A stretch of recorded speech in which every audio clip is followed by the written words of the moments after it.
Imagina esto, naces destinado a ser el hombre más poderoso de todo un continente. Controlas ejércitos. Decides quién vive y quién muere. El oro de un imperio entero pasa por tus manos cada día. Pero hay una condición que nadie te contó. Una condición que no puedes rechazar, ni negociar, ni esconder.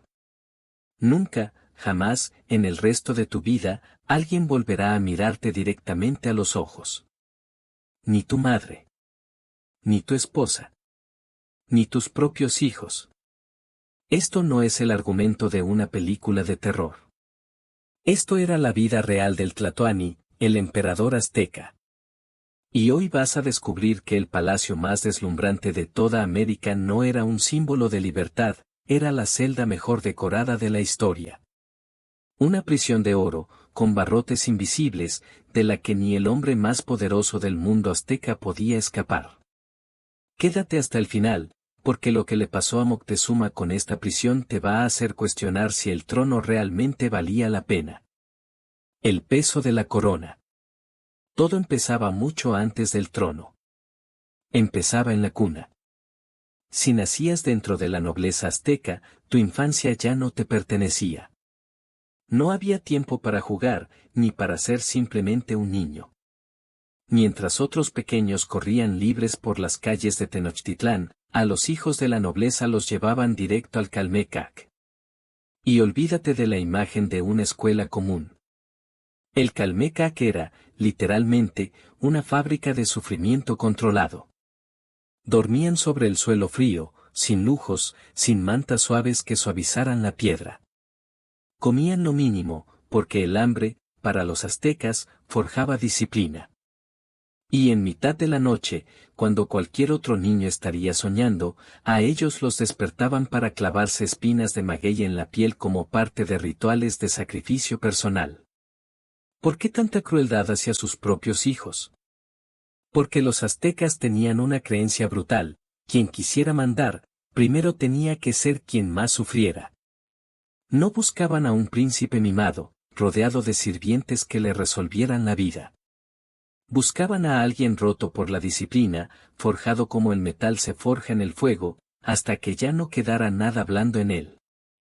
Así que para cuando un futuro Tlatoani llegaba a la edad adulta, ya había pagado un precio altísimo por un trono que ni siquiera tenía todavía. Y aquí es donde la historia se pone todavía más oscura, porque el sacrificio apenas comenzaba. Las reglas absurdas. Una vez que la corona finalmente llegaba, uno pensaría que el sufrimiento terminaba, ¿verdad? Que ahora sí, después de tanto dolor, llegaba la recompensa. Se equivocaría por completo. Porque el Tlatoani no se convertía en un rey normal. Se convertía en un semidios viviente. Y ser un semidios, resulta, es una de las experiencias más solitarias que un ser humano puede vivir. Regla número 1, nadie podía mirarte a los ojos. Detente un segundo a pensar en esto de verdad. Imagina hablar con tus generales de mayor confianza, con los hombres que se jugaban la vida por ti en batalla, y que ninguno, jamás, alzara la mirada hacia tu rostro. El emperador azteca podía pasar años sin ver una expresión humana completa frente a él. Solo coronas de cabezas inclinadas. Solo nucas. Nunca un rostro que le devolviera la mirada. Regla número 2, nadie podía tocarte. Ni un abrazo sincero de su esposa después de un mal día. Ni una palmada en la espalda de un amigo de la infancia. Ni el simple gesto de una mano sosteniendo la suya. El emperador vivía envuelto en una burbuja invisible de aislamiento absoluto, rodeado de miles de personas y, al mismo tiempo, completamente solo. Y la regla más extraña de todas, no podía pisar el suelo natural. A donde fuera Moctezuma, sirvientes corrían delante de él para extender mantas y alfombras de algodón sobre la tierra. Ni un solo paso de su vida tocaba directamente el suelo que gobernaba. Vivía literalmente desconectado, en el aire, sobre un imperio que jamás sentía bajo sus propios pies. Oro en las paredes. Plumas de quetzal en los hombros. Y ni una sola mano amiga que pudiera tocar la suya. Pero todo esto, por extraño que suene, apenas era la superficie. Porque lo que de verdad convertía este palacio en una prisión no eran las reglas. Era el miedo. La vigilancia de los dioses. Aquí es donde la prisión de oro deja de sonar simbólica y se vuelve aterradora de verdad. El Tlatoani no solo gobernaba personas. Cargaba, sobre sus propios hombros, la responsabilidad de que el sol saliera cada mañana. Sí, escuchaste bien. Si llegaba una sequía que mataba las cosechas, la culpa no era del clima. Era suya. Si una inundación arrasaba los campos, o una enfermedad se llevaba a cientos de personas, no se buscaba una explicación natural. Se buscaba una falla moral en el emperador. Un pecado escondido. Una ofensa a los dioses que él, y solo él, había cometido. Y los sacerdotes lo sabían.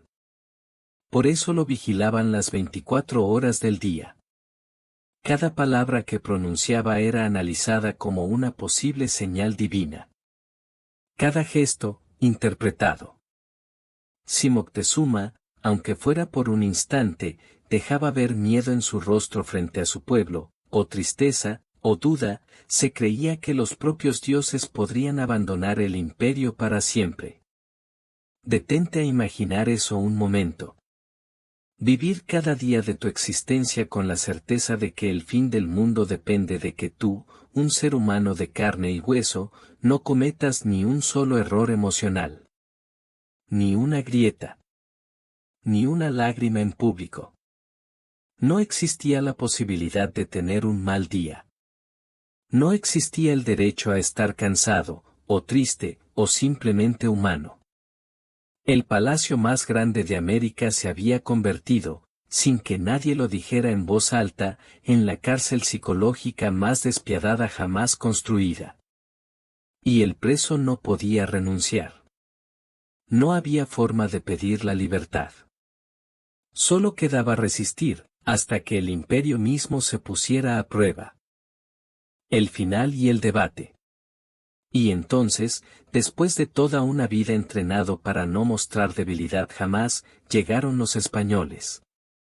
Durante siglos, historiadores se han hecho la misma pregunta: ¿por qué Moctezuma, el hombre más poderoso de Mesoamérica, dueño de ejércitos capaces de aplastar a un puñado de extranjeros, dudó? ¿Por qué no atacó de inmediato? La respuesta fácil, la que casi todos aprendimos en la escuela, es que fue débil. Que tuvo miedo. Pero hay otra posibilidad, mucho más triste. Tal vez Moctezuma no dudó por cobardía.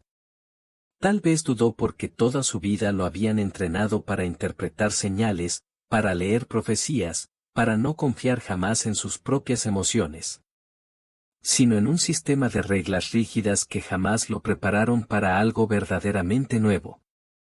Un hombre que nunca pudo mostrar duda en público, de pronto se enfrentaba a la duda más grande de la historia de su pueblo, y no tenía ni idea de cómo procesarla, porque jamás se le permitió sentir en voz alta. El mismo aislamiento que lo convirtió en un semidios, fue quizás lo que lo dejó completamente solo en el momento en que más necesitaba consejo, cercanía y claridad humana. Su palacio estaba lleno de oro, sí. Pero también, como ahora ya sabes, estaba lleno de cadenas invisibles que nadie podía ver desde afuera. Así que ahora que ya conoces la verdad detrás del trono más deslumbrante de América, quiero que me digas algo en los comentarios, y quiero leerlos todos, uno por uno. Después de saber todo esto, ¿cambiarías tu libertad ahora mismo por el trono de Tenochtitlán, sabiendo que nunca más nadie volvería a mirarte a los ojos? Déjamelo abajo. De verdad quiero saberlo. Y si te apasiona la historia de México tanto como a mí, no olvides suscribirte a Vida Azteca. Aquí seguimos desenterrando los secretos que la escuela jamás te contó.